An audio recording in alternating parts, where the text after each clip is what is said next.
பேராதனிய பல்கலைக்கழகத்தின் பொருளாதார புள்ளி விபரவியல் திணைக்களத்தின் சிரேஷ்ட விரிவுரையாளர் வசந்த அத்துக்கோதல பேராசிரியர் அவர்கள் ஒரு ஆய்வை மேற்கொள்கிறார். அந்த ஆய்வின் முடிவில் அவர் சொல்கிறாரு, இலங்கையில் வாகனங்கள் தொடர்பான மாஃபியா ஒன்று உருவாகி இருக்கு அப்படின்னு.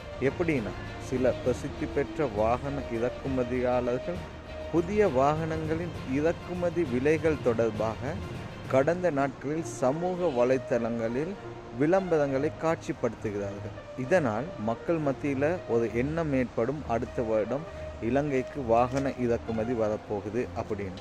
அந்த அடிப்படையில் வாகனங்களை வைத்திருக்கும் நபர்கள் வாகனங்களை குறைந்த விலையில் விற்று புதிய வாகனங்களை வாங்குவதற்கு எதிர்பார்ப்பார்கள்.